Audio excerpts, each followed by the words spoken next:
আরে ভাই, অ্যাম্বুলেন্সটা ambulance, there is most popular ambulance.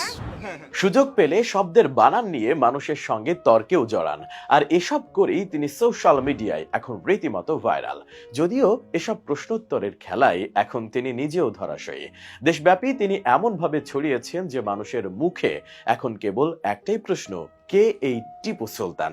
সম্প্রতি বই ফেরি করে আলোচনায় এলেও যারা নিয়মিত ট্রেন ভ্রমণ করেন, বিশেষ করে উত্তর ও দক্ষিণাঞ্চলের ট্রেনে যাতায়াত করেন, তাদের কাছে অনেক আগেই টিপু সুলতান পরিচিত এক মুখ। কারণ এক সময় এই ট্রেনই ছিল তার বই বিক্রির একমাত্র মাধ্যম। তবে সবকিছু ছাপিয়ে এবারের অমর একুশে বইমেলায় তিনি যেন নিজেকে নতুন ভাবে চেনালেন। বই বিক্রির চেয়েও তাকে নিয়ে বেশি আলোচনা হয় তার বই বিক্রির ধরন নিয়ে। কেননা বই বিক্রি করতে গিয়ে তিনি শুধু ইংরেজি ভাষা এবং নিজের বই নিয়েই নয়, বিভিন্ন ইস্যু নিয়ে সামনে কথা বলেন।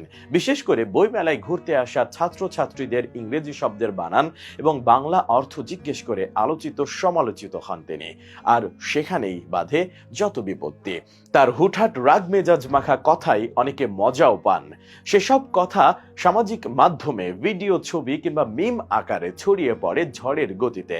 জানা যায় স্ত্রী আর 2 সন্তান নিয়ে ঢাকায় বসবাস করলেও টিপু সুলতানের বাড়ি কুষ্টিয়ার দৌলতপুর উপজেলার বইলিয়া ইউনিয়নের সরিষাডুলি গ্রামে। তাহাজউদ্দিন বিশ্বাস এবং রমেছা খাতুনের 4 সন্তানের মধ্যে তিনি সবার ছোট। 1971 সালের 23 মে জন্মগ্রহণ করা টিপু সুলতানের বয়স 53 বছর চলে। তিনি নিজ এলাকাতেই বিভিন্ন স্কুল কলেজে পড়াশোনা করেন। এরপর 1994 সালে চাকরি করার উদ্দেশ্যে ঢাকায় আসেন টিপু সুলতান। ঢাকায় এসে নিউ স্কাটন রোডে একটি কোম্পানিতে চাকরি শুরু করেন তিনি। সেখান থেকে মাত্র 11 মাসের মাথায় সেতু অ্যাসোসিয়েটস নামে একটি কোম্পানি প্রতিষ্ঠা করে সিসিটিভি এবং টেলিকমিউনিকেশনসের ব্যবসা শুরু করেন। ব্যবসার পাশাপাশি 2017 সালে প্রকাশিত হয় তার প্রথম লেখা বই রেলপথে বাংলাদেশ। এ বিষয়ে টিপু সুলতান জানিয়েছিলেন ছোটবেলা থেকেই তার লেখক হওয়ার স্বপ্ন ছিল। এছাড়াও টিপু সুলতানের দাবি রেলপথে বাংলাদেশ ভ্রমণ গাইডটি 1,23,000 কপি বিক্রি হয়েছে। প্রথম বইয়ে অভূত সাড়া পাওয়ায় 2020 সালে প্রকাশিত হয় তার বোনাস বইটি। এই বই দুটির পাশাপাশি তিনি 8টি মানচিত্র তৈরি করেছেন।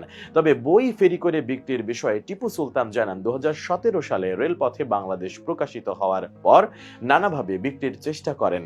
তার বই বিক্রি করে দেবে এমন কোনো হকার খুঁজে পেলেন না।